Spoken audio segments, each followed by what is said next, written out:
From the underground lines perspective, Ron, we found 28. We had 77 jobs. 8 of them were pulled back by DSO, assuming you guys did calls on that and found them okay. And then we found 28 jobs okay. So that's 36 out of 77 is almost half of the jobs were okay in service.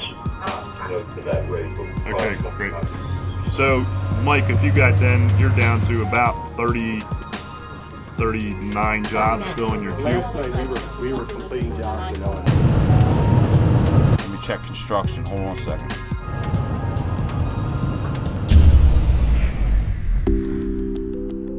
The way we prepare for any major storm is a long history of organization and planning well before the storm hits. It's all designed to make sure that everyone on the team has the latest information available so we can make the strategic choices of how to deploy our resources, how to communicate with our customers and our community, and how to get the service back as quickly as possible. The importance of restoration back to our customers is incredibly important. You know, I didn't have mine. I know how important it is to get our customers back in service. It's our #1 priority. Right after safety, of course. And talking to some of the patrollers today who volunteered to come in on a day when it wasn't their duty, they're going in the field today to sit by wires or to actually identify hazardous conditions. And with the kids being out of school, that's just such an important public service responsibility. They may actually be saving a shock case, or they may be saving something that could be otherwise a problem, and I want to thank them for that. Typically in storm you do have a lot of customer interaction, especially with the patrollers. We're usually on the job a long time. We've had a lot of good customer interactions. They've all been pretty much positive. They understand it's a difficult situation. We're getting a lot of wire down jobs, but we can't necessarily get back into the neighborhoods and check them out. So for the first 24 to 48 hours, some of our biggest challenges were getting employees into work, and also getting our crews and our patrollers back into the areas to actually see what was going on. And there's a very high risk or potential of individuals getting into those energized conductors and getting hurt. So what we like to do is get our feet on the ground and eyes out in the field to ensure that we don't have any safety hazards out there. The fatigue that is placed upon these guys is unreal. Just think about in your own neighborhood, just trying to shovel out your driveway. These guys are shoveling their trucks out on almost every single job. They're wading through that waist-deep snow. They're dealing with the cold, the wind, the snow, and it's a lot more than in the summertime where you just simply get out of your truck and walk to the backyard to identify your problem. Quite honestly, this is one of the only storms I've been through where the snow has been really this deep. It's a heavy, wet snow.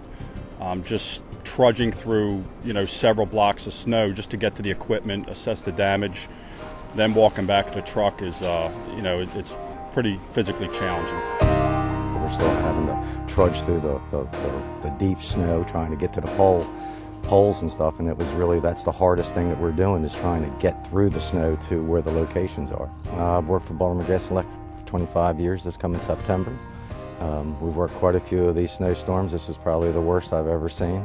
Getting around with the bucket trucks on the main streets in the beginning was the toughest. The side streets now seem to be the worst. It's a challenge, but that's what we work hard for and we train for. Because of the conditions, it was very hard coping, not seeing my daughter and family. But we talked on the phone many a times during my breaks and after work when I was at the hotel.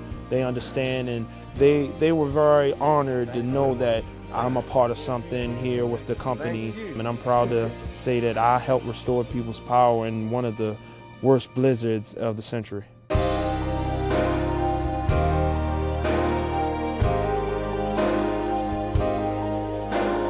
In this type of situation, the impact on our customers is significant, but so is the impact on our employees and their families.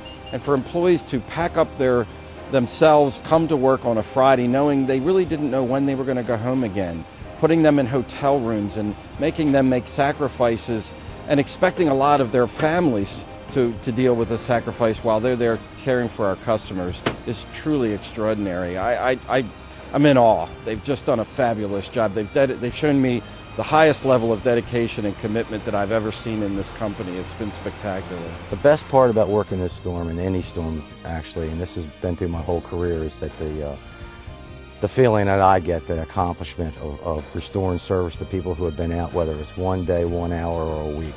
And that's really what it's all about. We're here for the customers, and to give what you have, the knowledge, the ability, the skills, and the training that the company's actually given me is enough gratitude.